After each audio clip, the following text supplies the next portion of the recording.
Welcome back. ட்ரைமி puppet வழங்கும் வா தமிழா வா.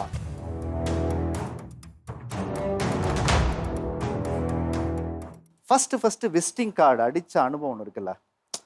நம்ம என்னென்னமோ சொல்லியிருப்பாங்க, ஆனால் இந்த விசிட்டிங் கார்டு அடிச்ச நம்ம பேரை போட்டு அப்படியே அந்த நம்மளோட டிகிரியை போட்டு நம்ம டெசிக்னேஷனை போட்டவொடனே வாங்க அந்த பிரிண்ட் பண்ணி வாங்கணும் ஒரு ஃபீல் இருக்குல்ல, அதை சொல்லுங்க. நான் விசிட்டிங் கார்டு அடிக்க கொடுத்தப்ப அவர் என்ன சொன்னார்னா, மேம் இது நோட்டீஸ் இல்லை விசிட்டிங் கார்டு, இத்தனை மேட்டர் சொன்னீங்கன்னா நீ எப்படி போடுறது அப்படின்னு கேட்டாங்க. எனக்கு ரொம்ப சந்தோஷமா பெருமையா இருந்த மூமெண்ட். அந்த விசிட்டிங் கார்டு அடிச்சுட்டு நம்ம ஹஸ்பண்ட் கையில கொண்டு போய் கொடுக்கும்போது ஒரு பெருமை இருந்துச்சு பாத்தீங்களா, அதுதான்.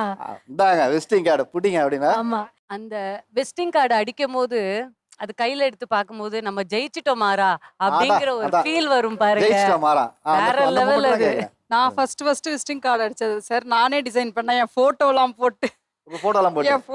போட்டு டிசைன் பண்ணிட்டு நான் எனக்கே தெரிஞ்சிச்சு அது நம்ம சரி ஓகே நம்மளா பண்ணதான் இருக்கட்டும்னு சொல்லி பண்ணி பிரிண்ட் அவுட் பண்ணிட்டு முத அப்பா அம்மா கையில தான் கொடுத்தேன். அப்பா கையில கண்ணில் பிஸ்னஸ் பண்ணாதன்னு சொன்னவங்க கண்ணில் தண்ணி வருது. அவங்களுக்கு அவ்வளோ சந்தோஷம். அவங்க எல்லாருக்கிட்டையும் என்கிட்ட கூட நான் எல்லாருக்கும் கொடுக்குறேன், என் ஃப்ரெண்ட்ஸ்க்கு எல்லாருக்கும் கொடுக்குறேன்னு சொன்னது அது மறக்கவே முடியாது சார். இப்பயும் எனக்கு அந்த விசிட்டிங் கார்டு தான் ஃபேவரட். என்னோட ஃபோட்டோ குட்டியாக அதில் இருக்கும், ஸ்பெல்லிங் மிஸ்டேக்கோட சில விஷயங்கள் இருக்கும். என்னோட பேர் வந்து இளவரசி பி ஜெயகாந்தன். என்னோட இதோட ஃபேஸ் தான் அதோட லோகோ. அப்போ இளவரசின்ற ஃபோட்டோ வச்சு டாக்டர் இளவரசி பி ஜெயகாந்தன் போட்டிருக்கோம். நான் 5வது படிச்சுட்டு டாக்டர் ஆனது எப்படின்னு எல்லாருமே கேட்பாங்க. நான் கேட்டதுன்னா நான் இந்த மிக்சர்லாம் பண்ணி முறுக்கெல்லாம் போட்டு நான் டாக்டர் ஆகிட்டேன். நான் இந்தியாவிலே சிறந்த தொழிலதிபராக அமெரிக்காவிலேருந்து அவார்டு வாங்கியிருந்தேன். அப்போ ஹானரரி டாக்டரேட்டாக பிரிட்டன் கிங்ஸ் யூனிவர்சிட்டி எங்களுக்கு கொடுத்தது. அதை எல்லாருக்கிட்டையும் கொடுக்கும்போது சார் ஆட்டோமேட்டிக்காக நம்மளுக்கு பயங்கர ப்ரௌடாக இருக்கும். நான் ஒரு டாக்டர் கெத்தாக கொடுவேன். ப்ரொடக்டே என்னை டாக்டர் ஆக்கியிருக்குன்னா என்னோட ப்ரொடக்ட்டுக்கு எவ்வளோ நன்றி சொன்னாலும் முடியாதுன்னு சொன்னேன். எல்லாருக்கும் ஒரு லாஸ்ட் பீரியட்னு ஒன்று நடந்திருக்கும். சில பேருக்கு எல்லாமே டேக் ஆஃப் ஆகிருந்திருக்கும். ஆனால் மோஸ்ட்லி நிறைய பிஸ்னஸ் நம்ம ஆரம்பிக்கும் போதே ஒரு நஷ்டத்தை நம்ம எதிர்கொள்கிற தருணம்னு ஒன்று வந்திருக்கோம் இல்லையா? அது என்னென்ன மூமெண்ட்டாக இருந்திருக்கு, அதோட ஸ்ட்ரகிள் சொல்லுங்களேன். யாரெல்லாம் அன்றைக்கி நம்பினாங்க, யாரெல்லாம் முதுகில் குத்துனாங்க, யாரெல்லாம் தட்டி கொடுத்தாங்க அப்படின்னு ஒன்று இருக்கு இல்லையா? ஃபுட் பிஸ்னஸில் இப்போ ஒரு 3 வருஷமா நான் வந்து பண்ணிட்டு இருக்கேன். அதில் வந்து பார்த்தீங்கன்னா முத பண்ணும்போது சில லாஸ்கள் வரதான் செய்யும். அப்போலே என்னுடைய மையெல்லாம் ரொம்ப பேசியிருக்கான். ஏம்மா நான் தான் எல்லாரும் சொல்கிறாங்க நீ கேட்கவே மாட்டியா, இது பண்ண மாட்டியா. என் பொண்ணும் சொல்லுவாங்க, ஏம்மா உனக்கு அது ஏம்மா அப்படி லாஸ் ஆகிட்டே இருக்கீங்க, உங்களை எல்லாரும் ஏமாத்துறது உங்களுக்கு தெரியலையா, நிறைய இது பண்ணாங்க. ஆனால் இன்னைக்கு அவங்களோட நான் டபுள் மடங்காக சம்பாதிக்கிறேன். டபுள் மடங்காக இருக்கிறேன்னா அவங்க எனக்கு ஃபுல் சப்போர்ட். இன்னைக்கு என் பொண்ணே சொல்லுவா, உன்கிட்ட இருந்து தான்மா நானே கற்றுக்கிட்டேன் எல்லாமே. எனக்கு லாஸ்ட்லாம் பிக்கல் தான் பண்ணுவேன். மீன் ஊறுகாய் பண்ணும்போது கொரியர் பண்ணும்போது என்ன ஆகும்னா பாட்டில் லீக் ஆகும். லீக் ஆகி நிறைய கொரியர் பார்சல் ரிட்டன் சரியான லாஸ் எனக்கு. சரி வேணாம் விட்டுறலாம், இது நமக்கு பண்ண முடியாது போல, ரிட்டன் வந்துட்டே இருக்கு, என்ன பண்ணுறது, லாஸ் ஆகிட்டே இருக்கு, அடுத்து பண்ணுறது கூட என்கிட்ட காசு கிடையாது. ஸோ என்ன பண்ணேன்னு இருக்கும்போது தான் நானே எனக்கு மோட்டிவேட் பண்ணிப்பேன். விட்றா சுபி உன்னால் முடியும், எவ்வளோ பேர் எவ்வளோ சக்ஸஸ் பண்ணுறாங்க, உன்னாலேயும் முடியும். ஓகே அந்த இது சரி லீக் ஆகுதுன்னா மிஷின் வாங்கு, மிஷின் ரிப்பேர்னா மிஷினை இது பண்ணு, ஏன் நீ பிஸ்னஸே விடணும்னு நினைக்கிறேன் அப்படின்னு சொல்லிட்டு நானே என்னை மோட்டிவேட் பண்ணிப்பேன். கூட சப்போர்ட் பண்ணது எல்லாமே அப்பா ஃபேமிலி அவங்க தான். நான் இதை தான் கேட்குறேன். உங்களுக்கு சேல்ஸ் ஒரு டைமில் கொஞ்சம் கம்மியாச்சு. பட் சேலரி நான் அதே சேலரி தான் கொடுத்தாகணும். ஸோ கடன் வாங்க ஆரம்பிச்சிருந்தேன். ஒரு டைமில் அவங்க என்ன சொன்னாங்க, அதுதான் அதில் எதுவும் வரலன்னு தெரியுது, 2 பேருமே நல்லா படிச்சிருக்கீங்க, வேலைக்கு போகலாம்ல அப்படின்னோடனே, இல்லை நம்ம எதுக்காக இந்த இடத்துக்கு வந்தோம்னா பொண்ணு நிறைய பேர் நிறைய இடத்துல ரொம்ப டிஸ்கரேஜ் பண்ணிட்டாங்க. ஆனால் நம்ம குழந்தைங்க நம்மளை பார்த்து வளரும் போது அம்மா அப்பாவால் முடியல, அதனால அவங்க அதை விட்டுட்டாங்க அப்படின்னு சொல்லிட்டு அவங்களாம் நினைக்கக்கூடாதுன்னு சொல்லி ஒரு ஆர்டருக்காக கிட்டத்தட்ட 3 மாதம் நானே ஹஸ்பண்டும் அலைஞ்சோம் சார். அந்த ஒரே ஒரு ஆர்டர் தான் சார். அந்த என்னோட ஒரு வருஷத்தோட 20 lakhs லாஸ் எல்லாமே எனக்கு பெருசாவே தெரியல. இப்போ அடுத்து இது மாதிரியான நஷ்டங்கள் கொஞ்சம் நகைகளை அடமானம் வச்சுட்டு கொஞ்சம் செஞ்சு பிஸ்னஸ் ஸ்டார்ட் பண்ணோம். அப்படி பண்ண பிஸ்னஸ் நல்லா அச்சீவ்மெண்ட் வந்துட்டு இருக்க ஸ்டேஜில் டோட்டலி 3 yearsலேயே ஃபயர் ஆக்சிடென்ட் ஆகிடுச்சு சார். Total loss. திரும்ப நாங்கள் ஓப்பன் பண்ணோன்னு சொல்லிட்டு எங்களோட ஃப்ரெண்ட்ஸான சப்ளையர் நீங்கள் எதுக்கும் கவலைப்பட வேணாம், என்ன சப்ளையர் உங்கள் குடோனில் மெட்டீரியல் இருந்ததோ டோட்டலி நாங்கள் இறக்கி வைக்கிறோம் அப்படின்னு சொன்னாங்க. எங்கள் ஒட்டுமொத்த ஃபேமிலியே அந்த ஃபயர் ஆக்சிடென்ட் இடம் தெரியாத அளவுக்கு கூட எல்லாரும் சப்போர்ட் பண்ணாங்க. எங்களுக்கு ஃபயர் ஆக்சிடென்ட் நடந்துச்சு, நஷ்டமாயிடுச்சு, எங்களால் எதுவும் பண்ண முடியாது.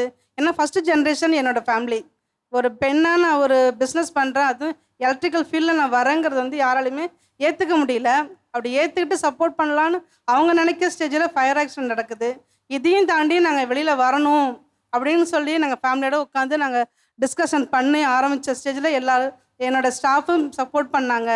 நீங்கள் சப்போர்ட் பண்ணுறோம், நாங்கள் நீங்கள் விட்டுறாதீங்க, நீங்கள் கஸ்டமர் முக்கியம், எல்லாருக்கும் தேவையான சர்வீஸ் பண்ணுறதுக்கான மெட்டீரியலும் ஒர்க் பண்ணுறதுக்கு நாங்களும் ரெடியாக இருக்கோங்கிறது என்னுடைய ஸ்டாஃப் ஒவ்வொருத்தவங்களுமே ஸ்டாஃபாக நினைக்கல, என்னுடைய உறுப்பினரால் தான் நான் நினச்சிட்ருக்கேன்.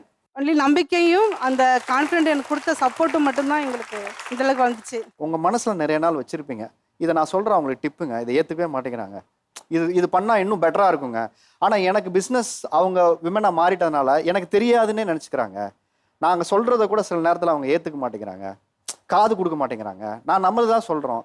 இன்னைக்கும் சம்பாதிக்கிறாங்க, வேணான்னு சொல்கிறேன், நான் கேட்க மாட்டேறாங்க. ஓ, நீங்கள் வேணான்னு சொல்கிறத அவங்க கேட்க மாட்டேங்கிறாங்க. எனக்கு அது பெரிய பாதிப்பாக இருக்குது, மன உளைச்சலாக இருக்குது. ஹார்ட் பேஷண்டாகவும் வந்துட்டேன் நான். அந்த அளவுக்கும் என்னை ஆனால் பார்க்குறாங்க. அதே நேரத்தில் என்ன தெரியுமா, பிஸ்னஸை விடுங்கன்றேன். ஏன் தெரியுமா, எதை கொண்டு போக போகிறோம், எல்லாமே செஞ்சுட்டோம். இதை வச்சு தான் பிள்ளைகளை படிக்க வச்சோம், ஆளாக்கணும், இன்னைக்கு கல்யாணம் முடித்தோம், எல்லா பிள்ளைகளையும் பேரம் பேச்சு எடுத்துட்டோம், போதுன்றேன். எல்லாத்தையும் முடிச்சாச்சு, போதுன்னு சொல்கிறேன். சூப்பர். இது மாதிரி தான் கேட்குறேன் நான். தூங்க மாட்டேறான் நைட்டில், தூங்க மாட்டேங்கிறாங்க. நான் கீழே படுத்திருப்பேன், மேலே மாடியில் இருப்பா, டொக்கு டொக்குன்னு சவுண்டு கேட்கும் 2 மணிக்கு 3 மணிக்கு. என்னன்னு பார்த்தா போய் இவங்க லேபர் செய்கிற வேலை இவ செஞ்சுட்டு இருப்பா. தூக்கம் போயிடுச்சு. தூங்கவே மாட்டா. வேற எல்லாரோட எக்ஸ்பெக்டேஷனும் கொஞ்ச நேரம் குடும்பத்தோட டைம் ஸ்பெண்ட் பண்ணணும். எல்லாருமே ஆண்டர்பிரனர், எல்லாருமே உழைக்கிறாங்க, இப்போ நாங்களும் ஜாப்பு போகிறோம், எல்லாமே இருந்தாலும் குடும்பத்தோட கொஞ்ச நேரம் டைம் ஸ்பெண்ட் பண்ணணும் அப்படின்னு எக்ஸ்பெக்ட் பண்ணுறேன். எப்பயுமே நீங்கள் வேலை பார்த்துட்டே இருக்க, ஹெல்த் பார்க்க மாட்டேங்கிற, யூஆர் நாட் ரிலாக்ஸிங் அப்படின்னு ஏதாவது ஒரு ஃபீட்பேக் கொடுத்துட்டே இருப்பாங்க. ஸோ நான் நிறைய சேஞ்ச் பண்ணிட்டேன். ஆனால் இப்போ அதே மாதிரி அவங்கள நான் பார்க்குறேன், அந்த ஃபோன் எப்பயுமே அடிச்சுக்கிட்டே இருக்கும். அந்த ஃபோன் எப்போ தான் அடிக்காமல் இருக்கும், அந்த பேட்டரி ட்ரெயின் ஆகும் சில டைம். அந்த ரிங் டோன் வந்து அது சேஞ்ச் பண்ண மாட்டாங்க. அந்த சவுண்டு கேட்கும்போது நம்மளுக்கு சில டைம் வந்துட்டு அது எப்போ தான் முடியும் அப்படிங்கிற மாதிரி இருக்கும். பிரேக்கே எடுக்க மாட்டாங்க அவங்க சுத்தமாக. இந்த ஒர்க் மோட்லேருந்து டிஸ்ட்ராக்ட் பண்ணுங்கிறதுக்காக ஐ புக் சம்திங். நான் எங்கேயாவது ஒரு ட்ரிப்பை புக் பண்ணிட்டு அதுக்கப்புறம் கூப்பிட்டு போவேன், இழுத்துட்டு போவேன். லிட்டரலாக சொன்னோன்னா கூப்பிட்டு போக மாட்டேன், இழுத்துட்டு போவேன். நான் சில டைம் இன்டென்ஷனலாக சார்ஜர் விட்டுட்டு போவேன், so that the battery will train. Okay, அந்த ஃபோன் இல்லாமல் கொஞ்ச நேரம் பீஸ்ஃபுல்லாக இருப்பாங்க அப்படிங்கிறதுக்காக. ஸோ அதுமாரிலாம் பண்ண வேண்டியதாக இருக்குது. அந்தமான் போகிறோம், அப்போ அப்படி தான் பண்ணார். சார்ஜரை விட்டுட்டு வந்துட்டாரு. நாங்கள் அங்கே போய் அந்தமானில் போய் இறங்குறோம், ஃபோன் வந்து டெட் ஆயிடுச்சு. சார்ஜர் எங்கப்பா அப்படின்னா, அது ஊரில் இருக்குது, அந்த ஃபோனை தூக்கி ஓரமாக போடு. எனக்கு உங்களை பார்த்தோன்னே எப்படி தெரியுங்களா இருக்கு, எல்லா ஆண்களும் முன்னாடி என்ன மனநிலை இருந்தாங்கன்னா, மனைவிகள் சொல்லுவாங்க, ஏங்க எங்களோட கொஞ்ச நேரம் டைம் ஸ்பெண்ட் பண்ணுங்க, எங்களோட கொஞ்ச நேரம் வெளியில் வாங்க, பசங்களோட கொஞ்ச நேரம் வந்து விளையாடுங்கன்னு சொல்கிறது போய் இப்போ கணவன்மார்கள்லாம், ஏம்மா என்னோட கொஞ்சம் டைம் ஸ்பெண்ட் பண்ணுமா, என்னோட ஷாப்பிங் வாமா, என்னோட தேட்டருக்கு வாமா, என் குழந்தைங்களோட கொஞ்சம் டைம் ஸ்பெண்ட் பண்ணுமான்னு எனக்கு தெரிஞ்சு மாறி இருக்கு. எனக்கு கொஞ்சம் சந்தோஷமா இருக்கு இது உங்க சைட்ல இருந்து கேட்கறதுக்கு. இல்ல இவங்க அதாவது இந்த ஆன்ட்ரப்ரனர், விமன் ஆன்ட்ரப்ரனருக்கு எல்லாருக்குமே வந்து 2 விமர்சனம் வரும். ஒன்று பிரிக் பேட்ஸ், அதாவது நீ குடும்பத்தை கவனிக்கிறது இல்லை, அதை பண்ணுறது இல்லை, இதை பண்ணுறது இல்லை, குழந்தைகளை பார்த்துக்கிறது இல்லை அப்படின்னு பேரண்ட்ஸ் கிட்ட இருந்து, வெளி அவுட்டர் சர்க்கிள்ல இருந்து எல்லாம் நிறைய விமர்சனம் வரும். இன்னொரு விமர்சனம் என்ன தெரியுமா, இப்போ இவங்கெல்லாம் சொன்ன மாதிரி ஹெல்த் பார்த்துக்கிறது இல்லை, ராத்திரி தூங்குறது இல்லை, இவ்வளோ இது பண்ணுறா. இது வந்து என்ன தெரியுமா, இது பயங்கரமான ஒரு இரிட்டேஷன். ஏன்னா நமக்கு தெரியாதா நம்ம ஹெல்த் பார்த்துக்க, நமக்கு தெரியாதா நம்மளுக்கு எப்போ தூங்கணும்னு நமக்கு தெரியாதா.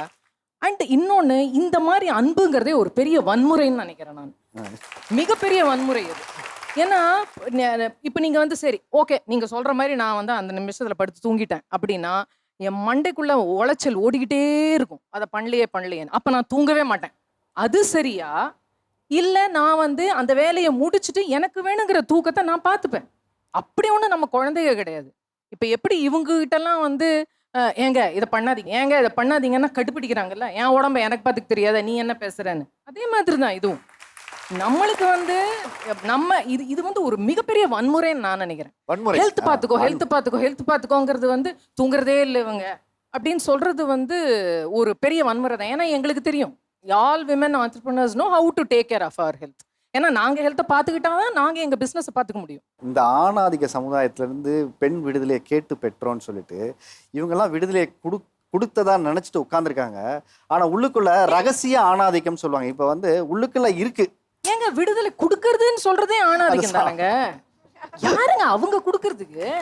ஏங்க எல்லாரும் ஹியூமன்ஸ், எல்லாரும் partner, we are all partners. இப்போ பார்ட்னர்னு என்ன அர்த்தம்? எனக்கு 50%, உனக்கு 50%. நீ என்ன இங்கிருந்து அங்கே கொடுக்கறது அதெல்லாம் ஒன்றும் கிடையாது. உனக்கு எவ்வளோ 50%, உனக்கு எவ்வளோ உரிமை இருக்கோ அதே 50% உரிமை எனக்கு இருக்கு. அவ்வளோதான். இதில் யார் கொடுக்கறது இல்லை, வாங்குறது இல்லை. இல்லை எனக்கு தெரிஞ்சு நீங்கள் சொன்ன ரொம்ப அழகாக பியூட்டிஃபுல்லாக சொன்னீங்க. அன்பென்றும் வன்முறையில் என்னை வீழ்த்தாதே என்று ஒவ்வொரு பெண்ணுக்கும் அழகாக சொல்லி முடிச்சிங்க.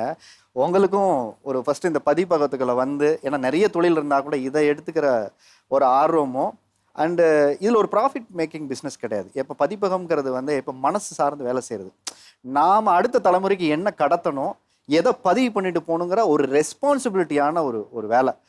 அப்படி ஒரு வேலையை நீங்கள் தேர்ந்தெடுக்கிறதுக்கான காரணம் என்ன? உங்களோட இந்த ஃபர்ஸ்ட் விசிட்டிங் கார்டு மூமெண்ட்டாக ஒரு ஆண்டர்பிரனராக உங்கள் ஃபீல் சொல்லுங்களேன். 2014 வந்து பேட்ரிக் மூடியானோன்னு சொல்லிட்டு ஒரு ஃப்ரெஞ்ச் ஆத்தர் வந்து நோபல் அவார்டு வின் பண்ணுறாரு. அப்போ இதை விட ரொம்ப அற்புதமான எழுத்தாளர்கள், அவரும் அற்புதமான எழுத்தாளர் தான், ஆனால் இதை விட அற்புதமான எழுத்தாளர்கள்லாம் நம்ம தமிழில் இருக்காங்க. இவங்க எல்லாம் ஏன் வந்து வெளிநாட்டுக்கு போகிறதில்ல அப்படின்னா, ஒரு நல்ல மொழிபெயர்ப்பு இல்லை இவங்களது அப்படிங்கிற மனசில் ரொம்ப வருத்தம் வந்தது. அப்போ ஒரு ரைட்டரோடதை எடுத்து அதை மொழிபெயர்த்து வேற ஒருத்தர்கிட்ட கொடுத்து மொழிபெயர்த்து, சரி நம்ம வந்து இதை பப்ளிஷ் பண்ணலாம்னு நினைக்கும் போது எந்த பப்ளிஷிங் ஹவுஸையும் வந்து அதை அக்செப்ட் பண்ணிக்கல. அப்போ மனசில் வந்து ஏன் நம்மளே ஒரு பதிப்பகம் ஆரம்பிக்கக்கூடாது அப்படின்னு நாங்கள் வந்து இதை 2018 6 வருஷம் தான் ஆச்சு இதை வந்து ஆரம்பித்தோம். 6 வருஷத்தில் ரொம்ப பெரிய one of the known publishing ஹவுசஸாக இப்போ இருக்கும். கிட்டத்தட்ட 600 புத்தகங்கள் நாங்கள் வந்து அதுக்குள்ள வெளியிட்டாச்சு 6 வருஷத்துல. அண்ட் 150க்கு மேலே ஆத்தர்ஸ் இருக்காங்க எங்ககிட்ட. அண்ட் அதே மாதிரி ஒரு நாவலாக வந்து நாங்கள் டிரான்ஸ்லேட் பண்ணி கொண்டு போய்கிட்டு இருக்கோம். இன்னும் அதை வந்து பெரிய லெவலில் கொண்டு போக முடியல, ஆனாலும் நாங்கள் வந்து இப்போ மெல்ல மெல்ல அந்த மார்க்கெட்டை வந்து பெனிட்ரேட் பண்ணிக்கிட்டு இருக்கோம். இதில் நீங்கள் சொன்ன மாதிரி இதில் வந்து பெரிய லாபம்லாம் ஒன்றும் கிடையாது. இதை பிரேக் ஈவன் ஆனாவே பெரிய விஷயம்தான். இது பெருசாக நான் வந்து எல்லாரும் என்னை வந்து பைத்தியம்னு சொன்னாங்க. ஏன்னா நான் எனக்கு கிடைச்ச கவர்மெண்ட் ஜாபை விட்டுட்டு நான் அதுவும் புகழ்பெற்ற கல்லூரியில் விட்டுட்டு இந்த மாதிரி ஆரம்பிக்கும் போது நீ பைத்தியம்னு சொன்னாங்க. ஆனாலும் இட் வாஸ் மை பேஷன். எனக்கு இந்த மாதிரி ஒரு ஆண்டர்ப்ரூனர் ஆகி, அதை விட எனக்கு இந்த ரைட்டர்ஸ் எல்லாரையும், நம்ம ரைட்டர்ஸ் எல்லாரையுமே வந்து வெளியில் கொண்டு போய் பாருங்கய்யா நம்ம ஊரில் இப்படிப்பட்ட ரைட்டர்ஸ் இருக்காங்க அப்படின்னு சொல்லணுங்கிற ஒரு பேஷன். எனக்கு ரொம்ப அழகாக சொன்னது வந்து ரைட்டர்ஸ், நம்ம ஊர் ரைட்டர்ஸை உலக அரங்களை கொண்டு போய் சேர்த்தணுங்கிற ஒரு பெரிய நோக்கத்தோட இந்த பப்ளிகேஷன் ஆரம்பிச்சிருக்கீங்க. எங்களோட பெரிய வாழ்த்துக்கள் இந்த ஷோ சார்பாக. இன்னும் நிறைய ரைட்டர்ஸை அடையாளம் காணுங்க, நிறைய படைப்புகளை அடுத்த தலைமுறை கொண்டு போய் சேர்க்குற ஒரு பெரிய ரெஸ்பாண்டை செஞ்சுருக்கீங்க மேடம். ரொம்ப நன்றி இந்த ஷோவில் வந்து நீங்கள் கலந்துக்கிட்டது. குடும்பத்தில் என்ன சொன்னாங்க? இப்படி ஒரு டிசிஷனை நாம் எடுக்கும்போது நமக்கு ஒரு பயம் இருக்கும், குடும்பத்துக்கு வேறு மாதிரி ஒரு பயம் இருக்கும். ஐயோ நம்ம மருமகை என்ன திடீர்னு தொழில்கள்னு இறங்கிடுச்சு, பிள்ளைய யார் பார்த்துக்கிறது, புருஷனை யார் பார்த்துக்கிறது, யார் வந்து டெய்லி சமைக்கிறது, யார் வீட்டை பார்த்துக்கிறது, யார் பள்ளிக்கு கொண்டு விடுறது. ஆர்த்தி அப்பா வந்து யூனிவர்சிட்டியில் ஹெச்ஓடி. ஒரு இழந்த 2 குழந்தை இறந்துட்டா. 2 குழந்தைங்க, அவங்களோட 2 குழந்தைங்களா? 2 குழந்தைங்க இறந்துட்டாங்க. அந்த இது தாங்க முடியல அவளுக்கு. அந்த குழந்தைங்க இறந்து அங்கே வீட்டுக்காரரும் விட்டுட்டு போயிட்டாரு. அந்த இதில் வந்து கூட அவர் இல்லை. அந்த இதெல்லாம் மறக்கிறதுக்காக அதை பண்ணா இவ. சார் வந்து இதில் இப்போ எங்கள் வீட்டில் எல்லாருமே எஜுகேஷன் தான், அதனால இது பண்ணக்கூடாதுன்னு எங்கள் சார் திட்டினாங்க. நீங்கள் இந்த ஆர்கானிக் ஒரு தொழிலை முன்னெடுக்கும் போது 2 குழந்தைகள் தவறினதுக்கப்புறம் நீங்கள் ஃபேஸ் பண்ண அவமானங்கள் என்ன? ரொம்ப நிறைய சார். எனக்கு வந்து பார்த்திங்கன்னா சின்ன வயசுலேருந்து ரொம்ப செல்லமாக வளர்க்கப்பட்ட ஒரு பொண்ணு நான். எனக்கு படிப்பு சரியாக வரல. 12th ஒரு 2-3 அட்டம்ப்ட்டுக்கு அப்புறம் தான் நான் பாஸ் பண்ணது. ஸோ படிப்பு சரியாக வரலன்றதுக்காகவே நிறைய இடத்துல, ஸ்கூலில் சொல்கிறேன், நிறைய இடத்துல என்னை ரொம்ப அவமானம் நான் சந்திச்சிருக்கேன். பட் ஓகேன்னு அப்படியே போயிட்டு இருந்தேன். ஸோ ஆஃப்டர் கல்யாணத்துக்கு அப்புறம் முதல் பெண் குழந்தை எனக்கு ஆருத்ரா, ஆரோக்கியமாக நல்லா இருக்காங்க. அடுத்தது வந்து பார்த்திங்கன்னா ஒரு குழந்தை 6 months எனக்கு குழந்தை பிறந்துருச்சு.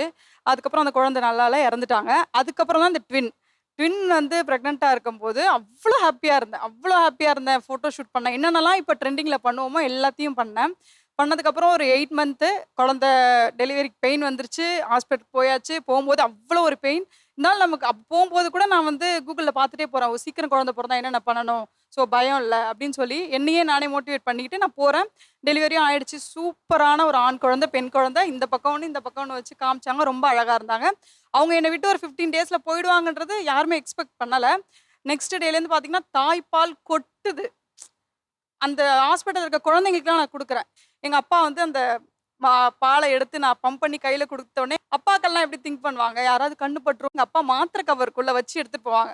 திடீர்னு அவங்களுக்கு ஒரு ஹெல்த் இஷ்யூ, ஒரு ஸ்கின் ப்ராப்ளம், ஒரு பெரிய இஷ்யூன்னு வச்சுக்கோங்களேன். அது வந்து நாள் ஒரு குழந்தை, மறுநாள் ஒரு குழந்தை என்னை விட்டு இறந்துட்டாங்க. இறந்ததுக்கு அப்புறம் என்னால் ஏற்றுக்கவே முடியல. ஏன்னா நான் ஃபர்ஸ்ட் ஃப்ளோரில் இருக்கேன், அந்த குழந்தைங்க டவுன் ஃப்ளோரில் இருக்காங்கன்னு நினைக்கிறேன். வேறு ஃப்ளோர், ஆனால் எந்த ஃப்ளோர் ஞாபகம் இல்லை. பயங்கரமான மன உளைச்சல். ஒரு என்ன சொல்றது, போய் ஒரு இடத்துல பதுங்கி இருக்கிற அளவுக்கு மன உளைச்சல். எல்லாம் கேட்க ஆரம்பிச்சிட்டாங்க, என்னாச்சுன்னு. ஸோ ரொம்ப மன உளைச்சல். அதுக்கப்புறம் தான் டிசைட் பண்ணேன். ஏன்னா எனக்கு குக்கிங், கிளீனிங், வீட்டு வேலைகள் ரொம்ப ரொம்ப இன்ட்ரெஸ்ட். ஸோ நான் நிறைய பேருக்கு வந்து இந்த மில்லட் ஹெல்த் மிக்ஸ் நம்ம வீட்டில் நான் எங்கள் குழந்தைக்கு பண்ணுறது உண்டு. ஸோ அதை வந்து ஏன் நம்ம பண்ணா என்னன்னு சொல்லி எனக்கு எழுத கூட தெரியல. அது கண்டென்ட்டாக எப்படி எழுதி போஸ்ட் பண்ணுறதுன்னு தெரியல. ஸோ என் ஃப்ரெண்டுக்கிட்ட கேட்டால் அவங்க எழுதி கொடுக்குறாங்க. அதை ஒரு பேஜில் ஒரு நம்மளோட எஃபி ஃபேஸ்புக் ஒரு பேஜில் ஒரு பெண்களுக்கெலாம் உதவி பண்ணுற ஒரு பேஜில் நான் இதை போஸ்ட் பண்ணுறேன். அதுக்கு முன்னாடி நான் நிறைய லைவ் அந்த வீடியோ அந்த இதில் பண்ணியிருக்கேன். சும்மா கேம் அப்படி இப்படிலாம். ஸோ அவங்களுக்கு எல்லாருக்கும் எனக்கு இப்படி நடந்திருக்குன்னு தெரிஞ்சு போச்சு. ஸோ எல்லாருமே ஆர்டர் பண்ண ஆரம்பிச்சாங்க. என்கிட்ட ப்ராடக்ட்டே இல்லை, கண்டென்ட் மட்டும்தான் இருக்குது, ஃபோட்டோ கூட இல்லை. ஐயோன்னு சொல்லிட்டு பார்த்தா திடீர்னு அக்கௌண்ட்டில் பார்த்தா 30,000 2 நாளில். என்னோட இன்வெஸ்ட்மெண்ட்டே என் கஸ்டமரோட காசு தான். சரி ஓகே அவ்வளோதான் தெரிஞ்சாச்சு. போனேன், தலையை குளித்தேன், ரெடியான ஆட்டோ எடுத்துகிட்டு போனேன். எல்லாம் எங்கள் வீட்டில் முழிக்கிறாங்க, இவ என்ன பண்ணுறாங்க. ஏன்னா நான் அவ்வளோ சைக்கோ மாதிரி இருந்தேன். சூசைட் வரைக்கும் போயிட்டேன். ஸோ ஆட்டோ எடுத்துகிட்டு போகிறேன், போய் நானே எல்லா திங்ஸும் வாங்கிட்டு வரேன். வாங்கிட்டு வந்து அதுக்கப்புறம் நானே ரெடி பண்ணுறேன், அம்மா ஹெல்ப் பண்ணுறாங்க. நான் வெளில உட்காந்து மாவு சலிச்சிட்டு இருக்கேன். எங்கள் அப்பா இவளுக்கு என்ன ஆச்சுன்னு பயப்படுறாங்க. எங்கள் அப்பாவுக்கு என்னென்னா நான் வந்து ஒரு பெருசாக எஜுகேஷன் லெவலில் பெரிய ஆளாகும்னு நினச்சதால ஏன் இவ இப்படி பண்ணிட்டு இருக்கா, லாஸ்ட் நாளே இவள் பைத்தியமாக ஆயிட்டாளா அப்படி தானே அப்பாக்கள் நினைப்பாங்க. ஸோ அவங்க ஒரு ஹெச்ஓடின்றதால அவங்களோட எக்ஸ்பெக்டேஷன் நான் படித்து பெரிய ஆள் ஆகணுன்றது. ஸோ அதுக்கப்புறமா அதை ஆரம்பித்தோடனே நல்லா போச்சு, அதை கொடுத்தேன். அப்புறம் சேல் ஆச்சு. அப்புறம் நினச்சேன் வேறு எதுலலாம் நியூட்ரிஷன் வேல்யூ அதிகமாக இருக்குது, டவுனில் வந்து சிட்டிலலாம் அது கிடைக்கலன்னு யோசிக்க ஆரம்பித்தேன். ஸோ என்னோட நாலேஜையும் நான் வளர்த்துக்க ஆரம்பித்தேன். நியூட்ரிஷன் வேல்யூவை பர்பஸாக நீங்கள் திங்க் பண்ணுறதுக்கான காரணம் என்ன? காரணம் என்னன்னா என்னோட குழந்தைங்க நியூட்ரிஷன் ப்ராப்ளமால இறந்ததால ஸோ நிறைய குழந்தைங்களுக்கு நம்ம ஏதாவது எமோஷனல் கனெக்ட் இருக்கு இல்லையா நம்ம இந்த தொழிலுக்கு பின்னாடி. என் குழந்தைகளுக்கு கிடைக்காத ஒரு விஷயம், அதனால நான் தவற விட்டுட்டேன், அதனால இன்னொரு குழந்தைகளுக்கு செய்யக்கூடாது செய்யணும்னு சொல்லிட்டு உடனே அப்படியே ஒன்று கஸ்டமர் எனக்கு இது பண்ணி கொடுங்க அது பண்ணி கொடுங்க கேட்க இன்னைக்கு ஒரு நாளைக்கு நான் இங்கே இருக்கேன். என்னோட கம்பெனியில் இன்னைக்கு 167 ஆர்டர்ஸ் வந்திருக்கு, பேக் பண்ணிட்டு இருக்காங்க. ஸோ இன்னொரு விஷயம் என்னன்னா எந்த ஸ்டேஜுக்கு போனாலும் எங்கே போனாலும் நான் இந்த ஸ்டோரியை சொல்லுவேன். எல்லாம் கேட்பாங்க, நீ வந்து சிம்பத்தி கிரியேட் பண்ண சொல்றியான்னு. இல்லை, எங்கேயாவது ஒரு அம்மா, எங்கேயாவது ஒரு பொண்ணு எதையோ ஒன்று இழந்துட்டு இந்த வீடியோ பார்க்கலாம். ஸோ அவளுக்கு ஒரு தூண்டுதோலாக இந்த வீடியோ இருக்கணும். நான் பேசுறது வந்து எதை இழந்தாலும் நீ சாதிக்க முடியும். இப்போ நான் என்ன இழந்தால் மட்டும்தான் என்னால் எழுந்திரிக்க முடியாது இல்லையா, என்னை சுற்றி உள்ள எதை இழந்தாலும் என்னால் ஏஞ்சி நிற்க முடியுன்ற ஒரு நம்பிக்கை எனக்கு வந்துச்சு. இன்னொன்று, சின்ன வயசுலேருந்தே எங்கள் அம்மா சார் சொல்லிகிட்டே இருப்பாங்க, நீயா சம்பாதிக்கணும், நீயா சம்பாதிக்கணும். உன் புருஷனோ உன் அண்ணனோ உன்னோட அப்பாவோ சம்பாரிச்சா கூட நீயா சம்பாதிக்கணுன்ற விஷயத்தை எனக்கு விதைச்சு தான் இன்னைக்கு இந்த அளவுக்கு ஆகியிருக்கு. அதுதான் என்னோட வெற்றியா நான் நினைக்கிறேன் சார். இப்போ நீங்கள் சொல்லுங்கள், நீங்களே சம்பாரின்னு ஒரு விஷயத்த சொன்னீங்கல்ல, அது ஏன் சொன்னீங்க? அதான் சார் எல்லாரும் ஏன் சார் நம்ம எதிர்பார்க்கணும், சாரை கொடுத்துட்டு உணவுவாங்க சார். அப்புறம் சார் நான் வந்து எங்கள் வீட்டில் வந்து ஏஜ் அட்டன் பண்ணி 6 வருஷம் வீட்டில் இருந்தேன் சார். வீட்டை விட்டு வெளில போகக்கூடாது, எங்கள் வீட்டு பழக்கம். நாங்கள் சிதம்பரம். அதனால் என்னை படிக்க வைக்கல. எனக்கு படிக்கணும், நம்மளே சம்பாதிக்கணும்னு எனக்கு ரொம்ப நாள் ஆசை. அதை எங்கள் பொண்ணு மூலமாக நான் வந்து உங்கள் பொண்ணு மூலமாக அந்த ஆசையை நிறைவேற்றிக்கணும்னு நினச்சிங்க. ஓகே. ஆக்சுவலாக அவங்க சொன்னாங்க இல்லையா அவங்கள பார்த்து மாறணும்ன்ட்டு, அவங்கள ஃபாலோ பண்ணுறேன் நானும். எனக்கு அவங்களுக்கு தெரியாது நான் அவங்கள ஃபாலோ பண்ணுறேன்ட்டு இன்ஸ்டாவில். ஓகே. நான் ஃபஸ்ட்டு ஒரு போஸ்டர் போட்டப்போ எனக்கும் என் ஃபேமிலியிலேருந்து நிறைய பேர், என் ஃப்ரெண்ட்ஸ்லேருந்து, என்ன ஒரு ஃபோட்டோலாம் வந்திருக்கு அப்படின்னு, நீ என்ன பேசியெல்லாம் போடுற இன்ஸ்டாவில் அப்படின்னு சொன்னதையும் நான் அப்படியே ஸ்டாப் ஆகிட்டேன். அப்போ வந்து இந்த மாதிரி யாரெல்லாம் பண்ணுறாங்கங்கிற மாதிரி பார்க்கும்போது நானும் இப்போ தான் அவங்கள ஃபஸ்ட் டைம் நேரில் பார்க்குறேன். ஆர்விட்டாங்கிறதா தெரியும், அவங்க பேர் கூட எனக்கு தெரியாது. அவங்க ஒரு டைம் அந்த ஸ்டோரியை ஷேர் பண்ணியிருந்தாங்க, இந்த மாதிரி எனக்கு குழந்தை இறந்துருச்சு அதுக்கப்புறம் பண்ணேன். அதுக்கப்புறம் தான் எனக்கும் வந்து என் ஃபேமிலியில் ஒரு சில ப்ராப்ளங்கள் இருந்தால் கூட அதையும் பார்த்துட்டு நான் பண்ணணும் அப்படிங்கிற ஒரு உந்துதல் வந்து அவங்ககிட்ட இருந்து வந்தது தான். இப்போ அவங்க ஷேர் போகும்போது அவங்கள கூப்பிட்டு பேசணும்னு நினச்சேன். இப்போ அவங்க சொன்னது வந்து எனக்கு ரொம்ப இன்ஸ்பைரிங்காக. பெண்களை பொறுத்த வரைக்கும் நான் எதை விட்டாலும் என் நம்பிக்கையை விட மாட்டேங்கிறதுக்கு தான் உங்களோட பெரிய உதாரணமாக இருக்குது. இல்லை இப்போ அவங்கள தொடர்ந்து அந்த கேள்வி உங்கள்கிட்ட கேட்குறேன், உங்கள் ஃபேமிலியில் அப்படி என்ன உங்களுக்கு பிரச்சனை? ஒரு பொருளை கொண்டு போய் விற்கிற வேலை செய்யணுமா, ஒரு கஷ்டப்படுறாங்க அப்படின்னா அவங்கள தொழில் பண்ணும்போது யாரும் டிஸ்டர்ப் பண்ணுறது இல்லை. இதனால வந்து நம்ம ஃபேமிலி குழந்தைங்களை பார்க்காம போயிடுவாங்களோ? இல்லை, இது வந்து இது பெரிய டாபிக். என்னன்னா, ஆண்கள் நிறைய நேரம் மிகப்பெரிய பிரச்சனையாக நினைக்கிறது வீடு என்ன ஆகும். இப்போ ஆக்சுவலாக அவங்க பொண்ணுகிட்ட கொடுங்க, சொல்லுமா அவங்கள நல்லா பார்த்துக்கிறாங்களா? தொழில் ஸ்டார்ட் பண்ணதுக்கப்புறம் மதர் கேர் எப்படி இருந்தது? என்னை வந்து எப்பயுமே பார்த்துக்க வேண்டியதில்லை அங்கிள், நானே என்னை பார்த்துப்பேன். கொஞ்சம் சமைச்சு கொடுக்குறது அதுதான் இது. ஒழுங்காக தூக்கமே இருக்காது, ஒழுங்காக ஹெல்த் பார்த்துக்க மாட்டாங்க. And similarly I have a தம்பி.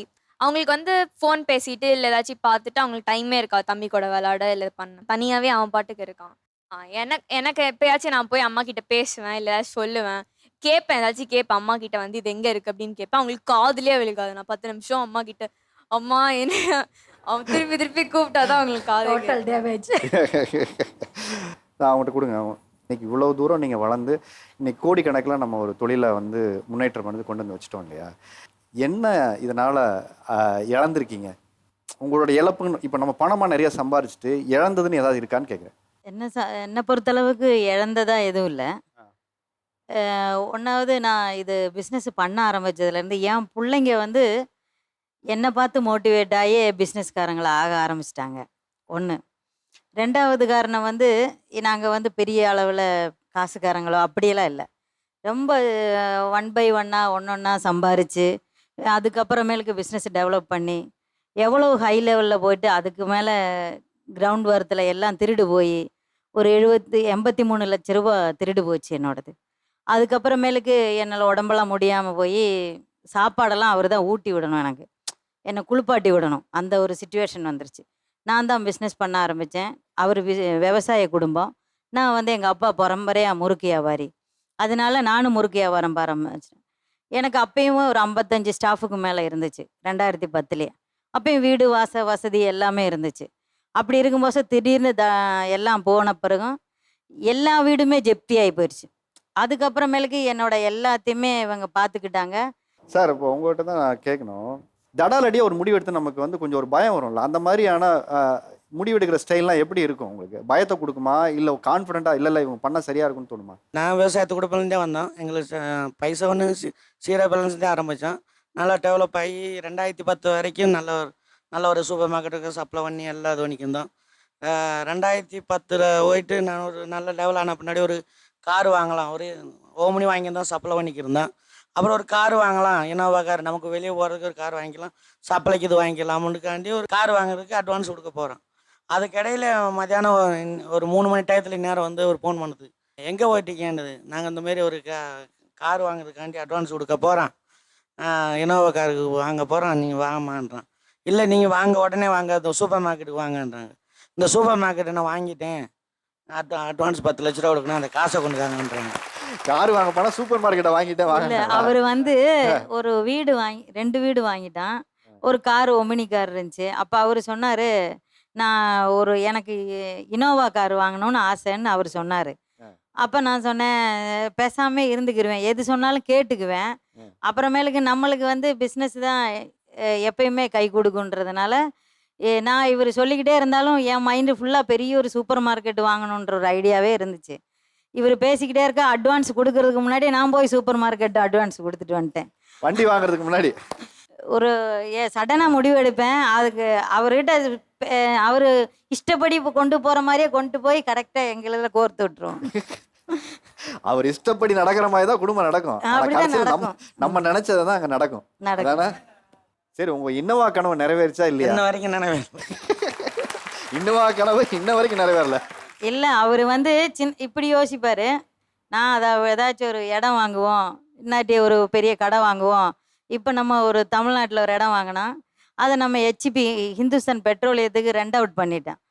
நம்ம அது ஒரு இன்கம் எவ்வளவு ஜென்ரேட் பண்ண முடியும்ன்றத நம்ம ஏர்ன் பண்ணோம். வண்டியில காசை போட்டா டிப்ரிசியேஷன், அது நிலத்துல காசை போட்டா அப்ரிசியேஷன். எவ்வளவு புத்திசாலித்தனமா யோசிக்கிறாங்க. அப்ப நம்ம யோசிக்கும் போது நல்லதான்னு சொல்றோம்னா அப்படியே ஒத்துக்குருவாரு. ஆனா அப்படியே ஒத்துக்குருவாரு. ஆனா என்னோட ஃபினான்ஸ் மினிஸ்டரே அவர்தான். ஏங்க, ஃபினான்ஸ் மினிஸ்டர் அவர்தான், ஆனா கையெழுத்து போறது அவங்களால இருக்காங்க. எல்லாத்தையுமே அவர்கிட்ட தான் கொடுத்துருவாங்க. அதை எல்லாம் ஆனா வந்து கரெக்டா கணக்கு வச்சிருப்பேன். திருப்பி கணக்கு வச்சு வாங்கிடுவாங்க. கரெக்டா திருப்பி கணக்கு வச்சு எல்லாத்தையும் கொடுத்துருவீங்க. அதே மாதிரி நாங்க நைட்டு எத்தனை மணியா இருந்தாலும், நைட் 10 மணிக்கு எத்தனை மணியா இருந்தாலும் நாங்க வீட்டுல சமைச்சுதான் நாங்க 4 பேரும் சாப்பிடுவோம் ஒண்ணா உட்காந்து. எங்களுக்கு எல்லா கடையிலுமே சாப்பாடு உண்டு. எங்களுக்கு 6 அவுட்லெட் இருக்கு. எல்லா கடையிலையும் ஸ்டாஃபுகளுக்கு ஃபுட்டு இருக்கு. ஆனா வந்து நான் வந்து வீட்டில் போன பிறகும் நைட்டு 9 மணிக்கு மேலே தான் கடை அடைப்போம். வீட்டுக்கு போகணும்னா 10 மணி ஆகிடும். ஆனால் எல்லாரும் அப்பயே சாப்பாடு ஆக்கி எல்லாரும் ஒன்றா உட்காந்து, ஒரு ஆள் வெங்காயம் உரிக்கணும், ஒரு ஆள் சாப்பாடு ஆக்கணும், ஒரு ஆள் பாத்திரம் விளக்கணும், நான் சமைப்பேன். எல்லாரும் சேர்ந்து தான் ஒன்றா சாப்பிட்டு ஒரு 12 மணி வரைக்கும் கதையெல்லாம் பேசிட்டு எல்லாரும் ஒன்றா தூங்குவோம். எப்படி அதை மெயின்டைன் பண்ணுறதுனால தான் அது இவ்வளோ ஹெல்த்தியாகவும் சந்தோஷமாகவும் போகுதுன்னு நினைக்கிறேன். கோடிகளை சம்பாதிச்சாலும் குடும்ப சந்தோஷம் ரொம்ப முக்கியம்னு எல்லாரும் ஒன்றா உட்காந்து தான் நாங்கள் சாப்பிடுவோம்னு சொன்னீங்களே, அதுவே அழகு. ஒரு பிஸ்னஸ் விமன் ஆனதுக்கப்புறம் நம்மளுடைய உடல் மொழியில் ஒரு மாற்றம் நாமளே ஏற்படுத்தி கொள்வோம். ஏன்னா இந்த தொழில் பண்ணணும்னா சில இடங்களில் நம்மளோட உடல் மொழிங்கிறது ரொம்ப முக்கியம். நம்மளுடைய கான்ஃபிடன்ஸ் லெவல் எப்படி இருக்கணும், நம்ம எப்படி கை கொடுக்கணும், யாரை பார்த்து எப்படி பேசணும், ஒரு விசிட்டிங் கார்டு கொடுத்தா எப்படி கொடுக்கணும், நம்மளை பார்த்தா நம்பி இன்வெஸ்ட் பண்ணணும், இப்படி நிறைய உடல் மொழிகள் இருக்குது. இந்த பாடி லாங்குவேஜ் மாறினதுக்கு அப்புறம் நீ என்ன சம்பாதிக்கிறங்க திமிரில் இது எப்படி இதெல்லாம் பண்ணலாம், அதெல்லாம் பிஸ்னஸ் உமனா நீ வெளியில் வச்சுக்க, வீட்டில் வச்சுக்காத, இல்லை எனக்கு பிடிக்கலங்க அப்படின்னு சொல்கிற விஷயம் என்ன? ஸோ எப்போ அவங்க வந்து ஓனாக அவங்களுடைய செல்ஃபில் நிற்க ஆரம்பித்தாங்களோ அது பார்க்குறதுக்கு ஒரு செம்ம கெத்தாக இருக்கும், செம்ம மாசாக இருக்கும். ஸோ ஒரு 1000 பேர் நின்னாலும் பயங்கரமாக க்ரௌடு இருக்கும். அந்த க்ரௌடுக்குள்ளே போய் நின்று அழகாக அந்த கேமரா எடுத்துகிட்டு போயிட்டு மாஸ்க் காட்டுவாங்க. ஸோ அதை பார்க்குறப்ப சூப்பராக இருக்கும். ஆனால் அதே வெறியோட வீட்டுக்கு வந்துட்டு ஆக்சுவலி நம்ம ஏதாவது ஒரு விஷயத்த சொல்ல பார்ப்போம், இது இந்த மாதிரி இருக்கணுமா, இந்த மாதிரி பண்ணணும், இந்த மாதிரி ரெஸ்பெக்ட் பண்ணணும், கோவப்படக்கூடாது அப்படின்னு சொல்லும் போது ஏன் நானும் உங்களுக்கு ஈக்குவலாக தானே இருக்கேன், நானும் இதெல்லாம் பண்ணிட்டு தானே இருக்கேன். எல்லாம் பாராட்டிட்டீங்க. மனக்குமுறலாம் பாதி வருது, வஞ்சு புகழ்ச்சி அணியும் இருக்குதுல்ல இல்லையா? மனக்குமுறலாம் பாதி வருது, அங்கே பார்த்த உடனே மறுபடியும் பாராட்டா மாறுது, மறுபடியும் மனக்குமுறல் வெளியில் வருது, மறுபடியும் அங்கே பார்த்த உடனே மறுபடியும் ஒரு பாராட்டா மாறுது. இந்த மனக்குமுறல் தான் கேட்குறேன். நான் ஃபோட்டோகிராஃபி ப்ளஸ் டிஜிட்டல் மார்க்கெட்டிங் பண்ணுறேன். இப்போ ஈவெண்ட் முடிச்சுட்டு வருவேன் சார். ஈவெண்ட் முடிச்சுட்டு வந்து பார்த்தீங்கன்னா எனக்கு நான் ஒரு 6 hours 7 hours கம்ப்ளீட்டாக நின்றுக்கிட்டே இருக்கிற மாதிரி தான் இருக்கும். ஸோ அப்போ வந்து அந்த டயர்டாக இருக்கும். அவரும் வந்து வேலையை பார்த்துட்டு தான் வந்திருப்பாரு, இல்லைன்னு சொல்ல. பட் நான் அவரை விட அதிகமாக வேலை பார்த்துட்டு வந்திருப்பேன். அவர் வந்துட்டு அதை பண்ணுமா இதை பண்ணுமா பாரா, இப்போ தானே ஈவெண்ட் முடிச்சுட்டு வந்தேன், என்ன வந்து வேலை வாங்குறியே அப்படின்னு சொல்கிறது வந்து அவருக்கு.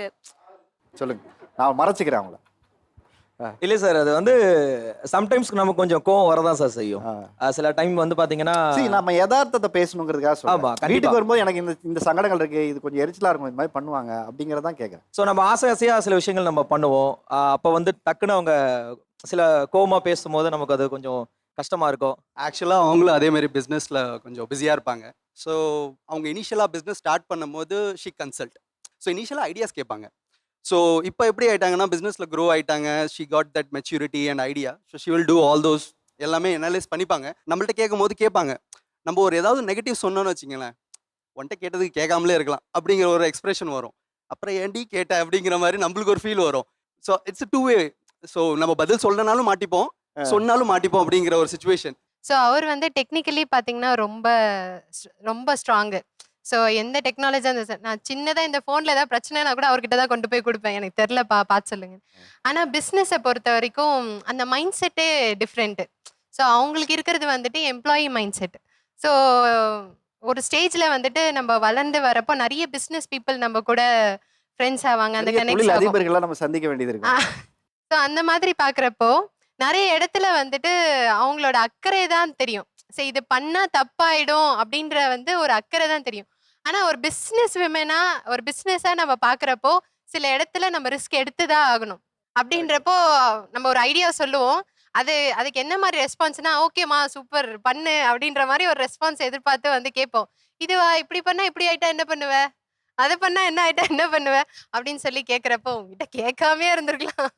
அவங்க ஒரு தெளிவாக என்ன சொல்றாங்கன்னா, ஃபோன் ரிப்பேர் பண்ண தெரியும், ஃபோனை ஆப்ரேட் பண்ண தெரியும், பிஸ்னஸ் ஆப்ரேஷன் அவர் வந்து அந்த அளவுக்கு இல்லை அப்படிங்கிறாங்களே. இதை நீங்கள் எப்படி பார்க்குறீங்க? இவருக்கு சிரிக்கிறார் பாருங்க. அது அவங்களே சொல்லிட்டாங்க, நான் எக்ஸ்பர்ட் கிடையாது. So I have to go the other way around. அவங்க ஏதாவது கேட்டாங்கன்னா அதோட ப்ரோஸ் அண்ட் கான்ஸ் எனக்கு தெரிஞ்சது நான் சொல்லணும். ஸோ அவங்க அதை கேட்டுற மைண்ட் செட் இல்லை, ஒரு ஆன்சர் ரெடி பண்ணிட்டு வந்துருவாங்க. இவன் சொன்ன உடனே ஓகே சொல்லிடுவான் அப்படிங்கிற மாதிரி. இந்த பாட்டுக்கு இந்த டியூனுக்கு இந்த பாட்டு தான் ஆமாம் அப்படி முடிவு பண்ணிட்டு வந்துடுறது. பக்கத்தில் கொடுங்க, அவங்க கேட்டே இருந்தாங்க. அவங்க வந்து ஆன்லைன் பிஸ்னஸ் பண்ணிட்டு இருக்காங்க சார். ஓகே, என்ன ப்ராப்ளம் அப்படின்னா ஃபோன் கால். நீங்கள் தூங்கி எழுந்திரிச்சா காலையில் அலாரம் வைப்பீங்களா சார்? குறிப்பிட்ட டைம் வந்துருக்குன்னா அலாரம் வைப்பீங்கள்ல, அது அவங்களுக்கு தேவையில்லை. காலையில் 6 மணிக்கே கஸ்டமர் கால் பண்ணி எழுப்பி விட்ருவாங்க. ஓகே, காலையில் 6 மணிக்கு ஆரம்பிக்கிறேன் சார், நைட்டு 11:30 வரைக்கும் கால்ஸ் வந்துகிட்டே இருக்கும் கண்டினியூஸாக. இப்போ நீங்கள் அவங்க ஃபோனை எடுத்து பார்த்தா கூட அதில் ஒரு 100 மிஸ்டு கால் இருக்கும், 150 வாட்ஸ்அப் மெசேஜ் இருக்கும். இப்போ ஒரு கெஸ்ட் வீட்டுக்கு போகிறோன்னா அங்கேயும் இதே தான் வந்துட்டுருக்கும். ஸோ அவங்ககிட்ட பேசுகிறதுக்கு நேரம் இருக்காது, இதே கால்ஸ் கண்டினியூஸாக இருக்கும். நம்ம வீட்டுக்கு யார் வந்தாலும் அதே கால்ஸ் வந்துக்கிட்டே இருக்கும். ஒரு ஒரு ஒரு 1 மினிட்டுக்கு ஒரு தடவை இந்த மாதிரி வந்துக்கிட்டே இருக்கும் சார். அது ஒன்று தான் பிரச்சனை மற்றபடி. ஆனால் அதுதான் எங்கள் பிஸ்னஸ், வேறு வழி இல்லை. நான் அதை அக்செப்ட் பண்ணிக்கிட்டேன். பட் கெஸ்ட்டு வர்றாங்க இல்லை ரிலேட்டிவ்ஸ் வராங்கன்னா அதனால அதை அக்செப்ட் பண்ணி. இப்போ நீங்கள் இந்த மாதிரி இடங்களுக்கு போகும்போது நீங்கள் இப்போ ஃப்ளைட் மோட்லேயோ இல்லை சைலண்ட் மோட்லேயோ இல்லை அவங்ககிட்ட அப்புறம் பேசிக்கலாங்கிற ஒரு டிசிஷன் நீங்கள் எடுக்கிறீங்களா, இல்லை அந்த கஸ்டமர் போயிடுவாங்கன்னு உங்களுக்கு ஒரு பயம் இருக்கா? இல்லை சார், இதை எடுக்கவே முடியாது கண்டிப்பான முறையில். நான் 4000 ஸ்டூடெண்ட்ஸ் ஆன்லைனில் கிளாஸஸ் எடுத்துகிட்டு இருக்கேன், 100 ஸ்டூடெண்ட்ஸ் டைரக்ட் கிளாஸஸ் எடுத்துகிட்டு இருக்கேன். ஆன்லைன் அப்படிங்கிறதே வந்து மக்களுக்கு இன்னமும் அந்த பயம் இருந்துகிட்டே இருக்குது. பணம் கொடுத்து பண பரிவர்த்தனை பண்ற ஒரு பிளாட்ஃபார்ம் கீழ நம்ம மேல அவங்களுக்கு ஒரு தன்னம்பிக்கையும் ஒரு நம்பிக்கையும் வரணும் அப்படின்னா நம்ம 24/7 அவைலபிலிட்டியா தான் இருக்கணும். இல்ல நீங்க சொன்னதை புரிஞ்சுக்காம சில உறவுகள் பிரிஞ்சு போயிருக்காங்களா, இல்ல அவங்களோட பேசாம வந்து உறவு முடிச்சிருக்காங்களா? நம்ம கஷ்டப்படையில எந்த உறவுகளும் வந்து ஐயோ அவங்க கஷ்டப்படுறாங்களே நம்ம ஏதாவது ஹெல்ப் பண்ணுவோம்னு நினைக்கல.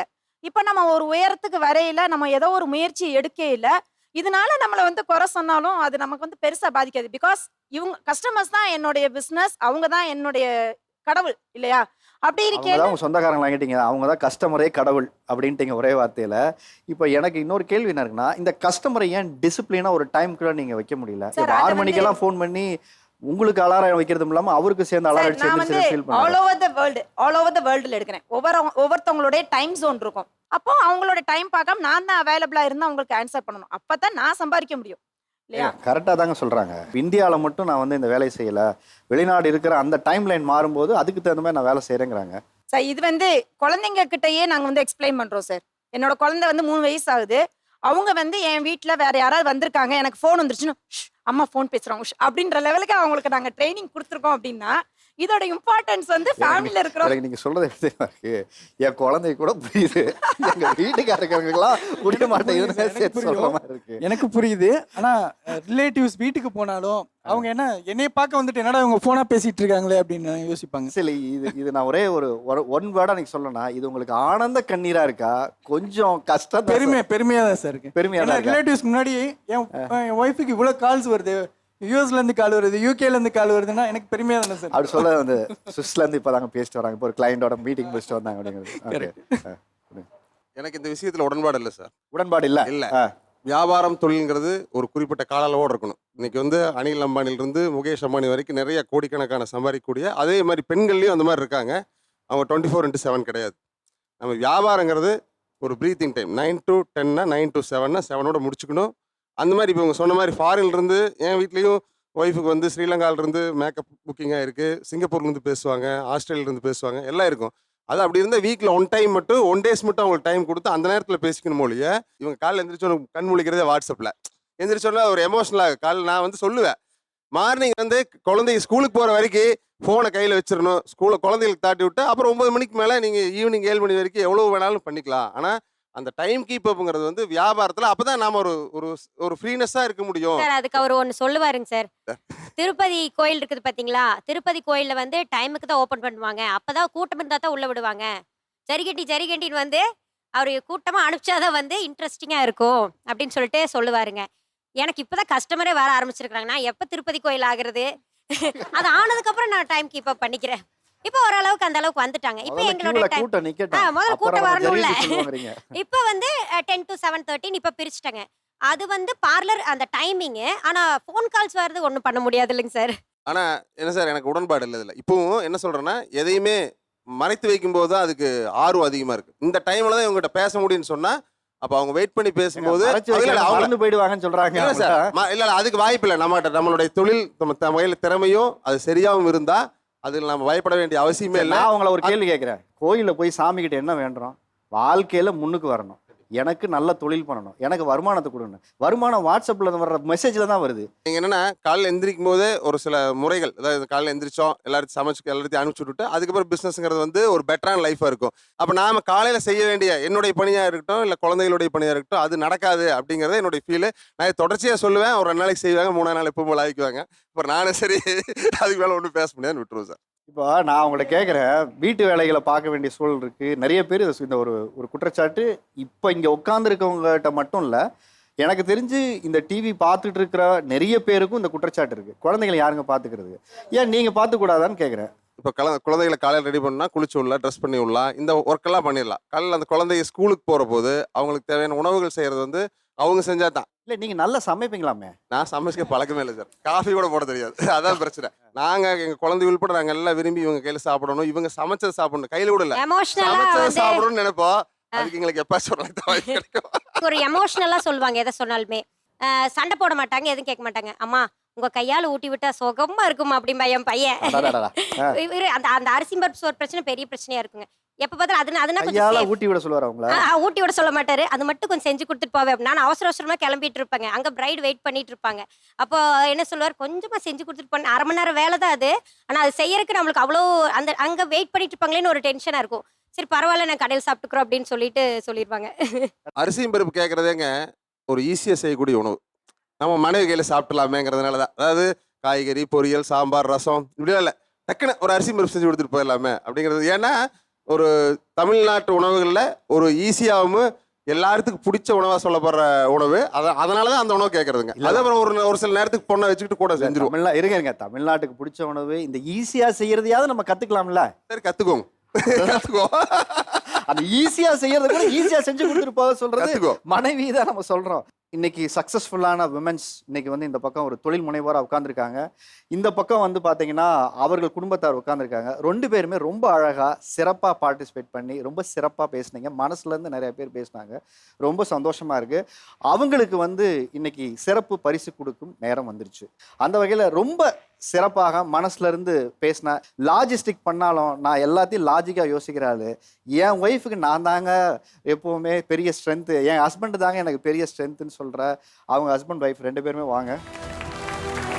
ட்ரைமி பப்பட் வழங்கும் 5000 ரூபாய் மதிப்புள்ள ஒரு கிஃப்ட் வவுச்சர் அவங்களுக்கு சிறப்பு பரிசாக கொடுக்கப்படுது. ஏபிடி குழம்பு மசாலா வழங்கும் 2000 ரூபாய் மதிப்புள்ள ஒரு gift hamper and gift voucher. Diamond pressure cooker வழங்கும் ஒரு கிஃப்ட் ஹேம்பர். அது சமைக்கிற பொருள்லாம் பெண்கள்கிட்டே கொடுக்குறோம். ஏங்க வந்ததுலேருந்து ஸ்கோர் பண்ணிக்கிட்டே இருக்கலைங்க. எனக்கு தெரிஞ்ச ஒரு மனைவியை இவ்வளவு தூரம் ஜெயிக்க வச்ச அளவு பார்க்கக்கூடிய ஒரு மனிதராக இருக்கீங்க. ரொம்ப சந்தோஷம். இந்த மாதிரி கணவன் அனைவருக்கும் அமைந்தால் பெண்கள் வாழ்க்கை எவ்வளோ நல்லா இருக்கும் இல்லையே? ஒரு சமூகமே எதிர்த்தாலும் பேரலையா நான் மீன் பிடிக்க போவாங்கன்னு ஒரு பெண்ணா கடல் சார்ந்த ஒரு தொழிலையும் எடுத்து நான் வந்து செய்ய முடியும்னு சாதிச்ச யங் ஆண்டர்பிரனர். உங்களுக்கு ஏபிடி குழம்பு மசாலா வழங்கும் ஒரு கிஃப்ட் ஹேம்பர். ரொம்ப அழகாக பேசுனீங்க. ரொம்ப சந்தோஷம். டைமண்ட் ப்ரெஷர் குக்கர் வழங்கும் ஒரு கிஃப்ட் ஹேம்பர். நான் திருவண்ணாமலையிலேருந்து தான் வரேன். நான் இப்படி தான் ட்ரெஸ் பண்ணுவேன். இப்படி தான் என் வாழ்க்கை. ஸோ நான் யார் சொல்கிறதையும் கேட்க மாட்டேன். என்னுடைய அடையாளத்தை நான் தான் முடிவு பண்ணுவேன்னு சொன்ன அந்த பெண்ணுக்கு தான் நம்ம வந்து சிறப்பு பரிசாக நம்ம அடுத்து கொடுக்க போகிற ஒரு ஹஸ்பண்டு. ஏபிடி குழம்பு மசாலா வழங்கும் ஒரு கிஃப்ட் ஹேம்பர். அடுத்து டைமண்ட் ப்ரெஷர் குக்கர் வழங்கும் ஒரு கிஃப்ட் ஹேம்பர். என் வாழ்க்கையை 3 ரூபாய்க்கு ஜாக்கெட் தச்சு கொடுத்து ஆரம்பித்தேங்க. எனக்கு இவ்வளோ வயசானாலும் இன்னும் நான் உழைப்பதை நிப்பாட்டவே இல்லை. அவங்க ஹஸ்பண்ட் சொல்லிட்டாரு, எப்படியாவது ஓய்வு எடுத்துக்கங்கன்னு சொல்கிறேன். சாகிற வரைக்கும் நான் வேலை செஞ்சுட்டு இருப்பேன். அந்த அம்மா வந்து மன உறுதியோடு இருக்காங்க. இந்த வயசுலையும் பல பேருக்கு வந்து நீங்கள் ஒரு முன்னுதாரணமாக இந்த தொழிலை செஞ்சுட்டு இருக்கீங்க, சொல்லி கொடுத்துட்ருக்கீங்க. வாங்கம்மா. ஏபிடி குழம்பு மசாலா வழங்கும் உங்களுக்கான ஒரு கிஃப்ட் ஹேம்பர். தன்னை மூலதனமாக வைத்து செய்யக்கூடிய ஒரு தொழில் செய்கிறோம். ஆனால் அதில் தன்னம்பிக்கையோடு நம்ம செஞ்சுட்டு இருக்கோம்னு சொன்ன நம்ம ஜூம்பா டான்சர் அவங்களுக்கு தான் அதை கொடுக்குறோம். வாங்கம்மா, வாங்க. நீங்களும் உங்கள் ஹஸ்பண்ட் வாங்க. டைமண்ட் ப்ரெஷர் குக்கர் வழங்கும் உங்களுக்கான ஒரு கிஃப்ட் ஹேம்பர்மா. ட்ரைவி பப்பட் வழங்கும் உங்கள் எல்லாருக்குமே ஒரு கிஃப்ட் ஹேம்பர் இருக்குது. இந்த ஷோக்கு என்ன கன்க்ளூஷன் சொல்கிறதுங்க அப்படின்னு பார்த்தீங்கன்னா, மனித இனம் தொடங்கிய காலம் முதல் ஓய்வில்லாமல் வேலை செய்து கொண்டிருப்பது பெண்கள் இனம் மட்டும்தான். ஆனால் அதுக்கான அங்கீகாரமும் அதற்கான அடையாளங்களையும் இப்பதான் நம்ம கொடுக்கவே ஆரம்பிச்சிருக்கோம். அதுவே ஒரு பெரிய மாற்றம், இதுவே பெரிய புரட்சி, இதுவே நாங்கள் எல்லாமே செஞ்சிட்டோம்னு சொன்னால் இப்போ தான் கொடுக்கவே ஆரம்பிச்சிருக்காங்க. இப்போ தான் அதுக்கான முன்னேற்றங்கள் நடந்துகிட்டு இருக்கு. பெண்கள் கையில் காசு புழங்குவதால் பொருளாதார தன்னிறைவு நம்ம நாட்டுக்கே கிடைக்குதுன்னு பொருளாதார அறிஞர்கள் உட்பட நிறைய வல்லுநர்கள் பெண்கள் கையில் காசு கொடுங்க, அதுதான் பெரிய ஒரு மாற்றத்தையும், இந்த வீட்டில் மட்டும் மாற்றம் இல்லை நாட்டிலேயே மாற்றம் நடக்கும்னு நினைக்கிறாங்க. கல்வி, சொத்துரிமை, பொருளாதார தன்னிறைவு, வேலை வாய்ப்பு, இது 4மே ஒரு பெண்ணுக்கு கிடைச்சிட்டா வெற்றியை யாராலுமே தடுக்க முடியாது. இந்த சமூக மாற்றத்தையும் யாராலுமே தடுக்க முடியாது.